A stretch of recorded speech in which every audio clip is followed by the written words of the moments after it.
नमस्कार मेरे प्यारे साथियों। तो आप सभी का स्वागत है एक बार फिर से मेरे चैनल सुजाता के में।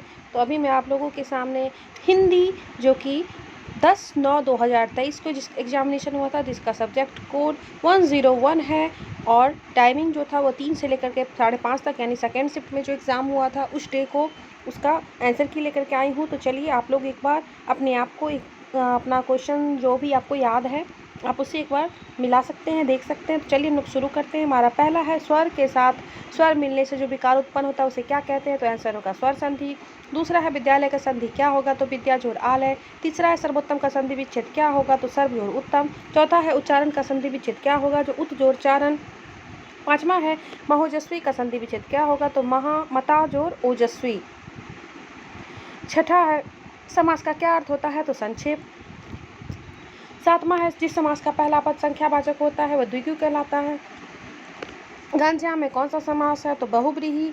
तमधाता शब्द में समास कौन सा है? तो द्विगु। जलद शब्द में समास छांटिए तो बहुब्रीहि। अब है पहला कि गद्यांश को पढ़ करके उत्तर देना था, ठीक है। तो चलिए अब हम लोग जो है इस गद्यांश को पहले एक बार पढ़ लेंगे। हम लोग शॉर्ट में, चूंकि समय कम है इसीलिए सिर्फ आंसर देख लेते हैं। तो इसका आंसर है कि फसलें और पके फल किसकी देन है? तो इसका आंसर हो जाएगा नदियों की। हमारा दूसरा है क्वेश्चन नंबर 12। तो उसके बाद इसमें कह रहा है कि भगवान राम ने किसका संहार किया? तो इसका सही जवाब होगा राक्षसों का। क्वेश्चन नंबर 13 इसमें क्या है कि सुख दुख कौन सा समास है? तो इसका हो जाएगा द्वंद्व समास। क्वेश्चन नंबर 14 तो इसमें कह रहा है कि कवि ने किस बात को असाध्य कहा है? तो इसका सही आंसर होगा श्री कृष्ण को बंदी बनाना। क्वेश्चन नंबर 15 हम लोग देख लेते हैं। तो इसमें कह रहा है भगवान का पर्यायवाची कौन सा है? तो प्रभु और परमात्मा ईश्वर सभी होगा। क्वेश्चन नंबर 16 में वाक्य में प्रयुक्त शब्द क्या कहलाते हैं? तो इसका सही जवाब होगा पद कहलाते हैं। क्वेश्चन नंबर 17 बच्चों सामने से ट्रक आ रहा है तो इस वाक्य में कौन सा भाव प्रकट होता है? तो चेतावनी। मोहन चाकू से सेब काट रहा है तो इसमें चाकू किस किस कारक का उदाहरण है? तो इसका हो जाएगा करण कारक। उसका भाई व्यापारी है, इसमें विधेय क्या है? तो व्यापारी है। बपौती में मूल शब्द क्या है? बाप। निम्नलिखित वाक्यांशों में से किसमें आपादान कारक विभक्ति है? तो इसका आंसर होगा बिल्ली छत से कूद पड़ी। रुचि घर जा रही है वाक्य में कौन सा वाच्य है? तो इसका हो जाएगा कर्तवाच्य। छाती फुलाना मुहावरे का क्या अर्थ होता है? तो इसका आंसर होगा गर्व करना। सितारा चमकना मुहावरे का क्या अर्थ होता है? तो भाग्योदय होना। घात लगाना मुहावरे का क्या अर्थ होता है? तो मौका ताकना। मुंह छिपाना मुहावरे का क्या अर्थ होता है? तो लज्जित होना। टांग अड़ाना मुहावरे का क्या अर्थ है? तो अड़चन डालना। गले मुर्दे उखाड़ना मुहावरा का क्या अर्थ है? तो दबी हुई बात को फिर से उभारना। कालाक्षर भैंस बराबर लोकोक्ति का अर्थ क्या होगा? तो इसका होगा निरक्षर होना। कलम तोड़ना मुहावरा का क्या अर्थ होगा? तो इसका हो जाएगा बढ़िया लिखना। इसमें से कौन सा वाक्य शुद्ध है? तो यह हो जाएगा विधवा विलाप करके रोने लगी। उसके बाद है इसमें से कौन सा वाक्य शुद्ध है? तो इसका हो जाएगा भारत में अनेकों राज्य हैं। उसके बाद इस वाक्य में इसमें कौन सा वाक्य शुद्ध है? तो घातक भी सुंदर सुबह बुरी कुवृष्टि। इसमें से कौन सा वाक्य अशुद्ध है? तो उसके विरुद्ध मुकदमा चलाया गया। अब है कि इनमें से कौन सा वाक्य अशुद्ध है? तो कच्चे तेल की कीमत घट गया है। उसके बाद है राधा की गुड़िया बहुत सुंदर है। रेखांकित शब्द कौन पदबंध है? तो अब इसका आंसर हो जाएगा विशेषण पदबंध। वाक्य के उस भाग को जिसमें से एक से अधिक पद परस्पर संबंध होकर अर्थ देते हैं परंतु पूरा अर्थ नहीं देते हैं वो क्या कहलाते हैं? तो इसका आंसर हो जाएगा पदबंध। अंधेरा होने से पहले किसान खेत में लौट गया। इसमें रेखांकित नहीं किया गया है लेकिन उसका आंसर होगा संख्या पदबंध। शेर की तरह दहाड़ने वाले तुम क्यों कांप रहे हो? इसमें कौन पदबंध है? तो इसका हो जाएगा सर्वनाम पदबंध। सुबह से शाम तक वह बैठा रहा। रेखांकित शब्द में कौन पदबंध है? तो इसका हो जाएगा अव्यय पदबंध। जिस वाक्य में कर्म की प्रधानता होती है वह कौन सा वाक्य है? तो कर्मवाच्य है। मोहन चित्र बनाता है कौन सा वाच्य है? तो कर्तृवाच्य है। मुझे ऐसी बातें नहीं सुनी जाती इस वाक्य में क्रिया किसके अनुसार है? तो कर्म के अनुसार है। निम्नलिखित में से कौन सा कर्मवाच्य नहीं है? तो इसका आंसर होगा पूनम ने अपने बारे में बताया उसने भोजन कर लिया। वाक्य को कर्मवाच्य में बदल लिया तो इसका हो जाएगा उसके द्वारा भोजन कर लिया गया। निम्नलिखित में से कौन सा वाक्य शुद्ध है? तो इसका आंसर होगा मैंने अपनी किताब उसी दिन दे दी थी। अब है निम्नलिखित में से कौन सा वाक्य शुद्ध है? तो मैं गाने का अभ्यास करता हूँ। अब है कि निम्नलिखित में से कौन सा वाक्य शुद्ध है? तो कृपया आप ही या बताएं। इसके बाद है 49 नंबर में, तो इसका आंसर हो जाएगा तालाब में छोटा सा मंदिर है। क्वेश्चन नंबर 50 में कि मिश्रवा कौन सा है? तो तुम महान हो क्योंकि सच बोलते हो। क्वेश्चन नंबर 51 में शब्द शक्ति के कितने भेद हैं? तो 3 होंगे। क्वेश्चन नंबर 52 शब्द व्यंजक है तो उसके अर्थ कहलाएंगे व्यंग। क्वेश्चन नंबर 53 को घटी ए वृष भानुजा वे हलदर के वीर वे कौन सी व्यंजना है? तो शाब्दी व्यंजना। क्वेश्चन नंबर 54 में है कौन सी शब्द शक्ति में अन्य अर्थ प्रकट होता है? तो हो जाएगा व्यंजना। दुबला पतला लड़का को जब हमने दारा सिंह कहा तो यहाँ कौन सी शब्द शक्ति है? तो व्यंजना। सुमनों की मुस्कान तुम्हारे में कौन सा अलंकार है? तो अर्थालंकार। उसके बाद है काव्य में जहाँ शब्द और अर्थ दोनों के कारण रमणीयता और चमत्कार हो वह कौन सा अलंकार कहलाता है? तो इसका आंसर हो जाएगा उभयालंकार। रहमान पानी रखिए बिन पानी सब सून पानी गए न उभरे मोती मानुष चून उक्त पंक्ति में कौन सा अलंकार है? तो ये होगा श्लेष। क्वेश्चन नंबर 59 उपमेय में उपमान के संशय को पैदा करने वाला अलंकार संदेह। बिगड़ी बात बने नहीं लाख करे कि कोई रहमान फाटे दूध मथे न माखन हो। इसमें इस उपयुक्त पंक्ति में अलंकार का क्या प्रकार है? तो दृष्टांत। खोलो जू की बार तुमको ही ऐसी बाट हरी नाम है हमारी बसी कानन पहाड़ में। इसमें अलंकार कौन सा होगा? तो वक्रोक्ति अलंकार। अलंकार में शाब्दिक अर्थ क्या होता है? तो आभूषण। रघुपति राघव राजा राम में कौन सा अलंकार है? तो अनुप्रास। काली घटा का घमंड घटा में कौन सा अलंकार है? तो यमक। एक म्यान में दो तलवार कभी नहीं रह सकती। तो दृष्टांत। प्रस्तुत पंक्ति में कौन सा अलंकार है? उदित उदयगिरी मंच पर रघुबर बाल पतंग विकसो संत सरोजर सब हर्षे लोचन भृंग। तो इसका हो जाएगा रूपक अलंकार। रेशमी कलम से भाग्य लेस लिखने वाले में कौन सा अलंकार है? तो हो जाएगा रूपक। रूपक अलंकार है माया दीपक नर पतंग। 69 में कजंग कली कलिका लताम से सारी में अलंकार है ए और बी यानी रूपक और अनुप्रास दोनों। अब है सब प्राणियों के मतमयनु मयूर आहा नाचा रहा है कौन सा अलंकार है? तो रूपक। पियासो कहे संदेशड़ हे भौरा हे काग सो धनी विहिर जरी मुई तिहिक धुआं हम लाग। इसमें कौन सा अलंकार है? तो उत्प्रेक्षा। बहुत काली सील जरा से लाल केसर की जैसे धुल गई उस पंक्ति में कौन सा अलंकार है? तो उत्प्रेक्षा। झुक कर मैंने पूछ लिया का खा गया मानो झटका में कौन सा अलंकार है? तो उत्प्रेक्षा। फूले है कुमुद माली मालती सघन बन फूली रहे तारे मानो मोती अनिगन है। इसमें कौन सा अलंकार है? तो उत्प्रेक्षा। नित्य ही नहाता क्षीर सिंधु में कलाधर है सुंदर तवारन की समता की इच्छा से। इसमें कौन सा अलंकार है? तो उत्प्रेक्षा। बैन सुनिया जबते मधुर तबते सुनत ना बैन इस पंक्ति में कौन सा अलंकार है? तो विरोधाभास। तंत्री नाद कवित्व रस सरस राग रति रंग अनु बूरे बूरे तिरे जे बूरे सब अंग में कौन सा अलंकार है? तो इसका आंसर होगा विरोधाभास। पत्थर कुछ और मुलायम हो गया इसमें कौन सा अलंकार है? तो विरोधाभास। विस्मय या गोदावरी अमृतम फल देता है इसमें कौन सा अलंकार है? तो विरोधाभास। उससे हाड़ी होर लगा इस पंक्ति में कौन सा अलंकार है? तो विरोधाभास।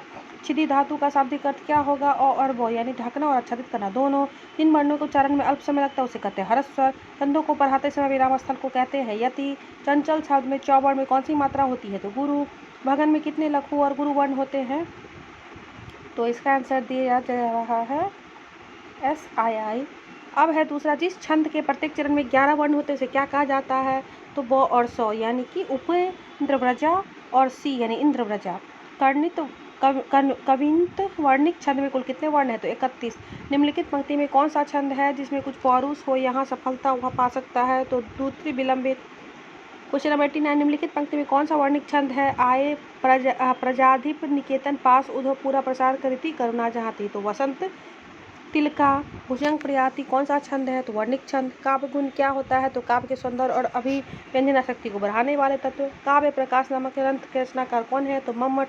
चारूचंद्र की चंचल किरणें खेल रही है जलतल में स्वच्छ चांदनी बिछी हुई अभिनी और अंबरतल में। इसमें काव्य गुण से संबंधित कौन सा है? तो प्रसाद गुण। निम्नलिखित में से कौन सा आचार्य भरत मुनि के अनुसार काव्य गुण होते हैं? तो इसका आंसर हो जाएगा इनमें से कोई नहीं। काव्य अलंकार सूत्रवृत्ति किसकी रचना है? तो आचार्य वामन की। अभिनव गुप्त के अनुसार रस के कितने प्रकार है? तो 9। नहीं पराग नहीं मधुर मधु ना ही विकास नहीं काल अहि कली ही 100 बिंदियों आगे कौन ध्वाल में कौन उपयुक्त पंक्तियों में कौन सा रस है? तो श्रृंगार रस। करुणा रस रस का स्थायी भाव क्या है? तो इनमें से कोई नहीं। वीरों का कैसा हो बसंत उपयोग में किस रस की प्रधानता है? तो वीर रस की। भयानक रस का स्थायी भाव क्या है? तो भय। शिक्षण प्रक्रिया महत्वपूर्ण तत्व शिक्षा पाठचर्या है शिक्षक का निर्जीव ध्रुव बिंदु। इनमें से एक शिक्षण का चरण नहीं है तो अंतः क्रियात्मक। उसके बाद चिंतन का पहला है आप अवलोकन कर सकते हैं माप सकते हैं देख सकते हैं उपरोक्त में से कोई नहीं। तो आंसर होगा उपयुक्त में से कोई नहीं। रॉबर्ट मेगर के अनुसार प्रभावकारी उद्देश्य के अवयव है? तो उपरोक्त सभी। परिसंवाद एक प्रकार का क्या है? तो विचार विमर्श विधि। शिक्षक केंद्र शिक्षण है तो सत्तावादी। सुकरात विधि है तो प्रश्न उत्तर। कैग्ने ने प्रस्तुत किया तो इवेंट्स ऑफ इंस्ट्रक्शन चरण। कैग्ने के इवेंट्स ऑफ इंस्ट्रक्शन के 9 चरण हैं। सूक्ष्म शिक्षण में कौन से चरण शामिल हैं? तो उपयुक्त सभी। एक शिक्षक द्वारा श्यामपट्ट का सबसे अच्छा उपयोग कब किया जाता है? तो इसका आंसर होगा महत्वपूर्ण उल्लेखनीय वस्तुओं को लिखने के लिए। अभिक्रमिक अनुदेशन का विकास किसने किया? तो इसका आंसर हो जाएगा स्किनर। प्रगतिशील कक्षा पारिस्थितिकी तंत्र में बच्चों को क्या देखा जाता है? तो सक्रिय अन्वेषक। शिक्षार्थी केंद्रित शिक्षा का प्रमुख सिद्धांत क्या है? तो करके सीखना। पाठ्य पुस्तक का उद्देश्य क्या होना चाहिए? तो किसी विशेष विषय में पाठ्यक्रम के शिक्षण और सीखने का मार्गदर्शन करना।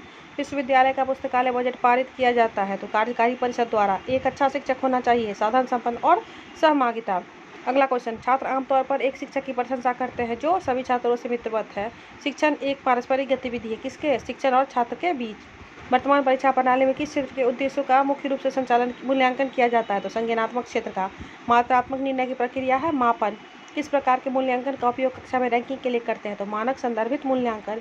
निम्नलिखित में से कौन सा पाठचर्या विकास का भाग नहीं है? तो इसका हो जाएगा शिक्षकों का चयन। किसी विषय के प्रसंग को विशिष्ट समय पूरा करने की एक रूपरेखा क्या है? तो पाठ्यक्रम। कौन सा अनौपचारिक अभिकरण मनुष्य के जीवन में प्रबल है? तो विद्यालय। संविधान के किस अनुच्छेद के तहत शिक्षा को मौलिक अधिकार का दर्जा मिला है? तो 21। बच्चों के अधिगम के लिए सबसे आवश्यक है बच्चों की तत्परता। दूर सम्मेलन है, दो तरफा प्रसारण प्रणाली। शिक्षा के लिए श्याम पट पर लिखने का सही तरीका क्या है? तो पहले बातों को लिखना और फिर छात्रों को पढ़ने के लिए कहना। रोहिलखंड में 1857 के विद्रोह का सेनापति कौन था? तो अहमदुल्ला।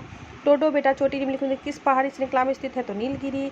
निर्यात आय में कृषि का क्या योगदान है? तो 0.1। कुंवर सिंह ने अपना अंतिम युद्ध किस अंग्रेज कप्तान के विरुद्ध लड़ा? तो महान।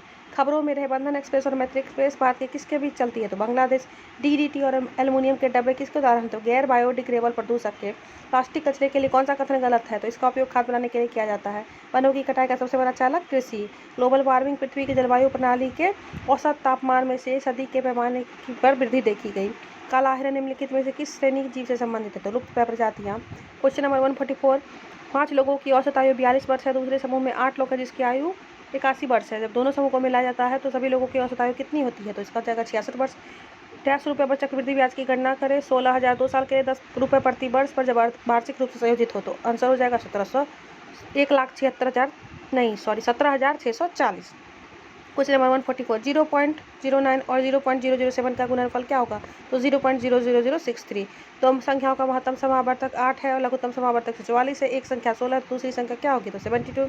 दो घर आमने सामने, दोनों के ऊपर चिमनी है। चिमनी को मिलाने वाली रेखा 45 डिग्री का जमीन से 45 डिग्री का कोण बनाती है। यदि एक घर की ऊंचाई 25 मीटर है, दूसरे घर की ऊंचाई 10 मीटर है तो ये दो घर एक दूसरे से कितनी दूर है? तो इसका आंसर हो जाएगा 18 मीटर।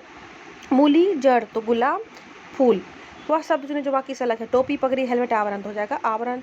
Question number 148। 8, 12, 9, 13, 10, 14, 11 तो इसका आंसर हो जाएगा 15 और 12। 49 को पंचुअल PUNCTUAL को 4781978665 लिखा जाता है। तो लूना को किस भाषा में लिखेंगे? तो 5786। तस्वीर में महिला को और इशारा करते हुए राजेश ने कहा अपने दादा की इकलौती बेटी मेरी पत्नी है। राजेश उस महिला से किस प्रकार संबंधित है? तो इसका आंसर हो जाएगा पिता। तो चलिए आप अपने आंसर को मिला लीजिएगा और अगर कोई भी किसी भी सब्जेक्ट का आपको आंसर की चाहना तो आप कमेंट बॉक्स में टाइप करें। मेरी वीडियो को लाइक कर दें, मेरे चैनल को सब्सक्राइब कर दें और इसे शेयर भी करें। Thank you.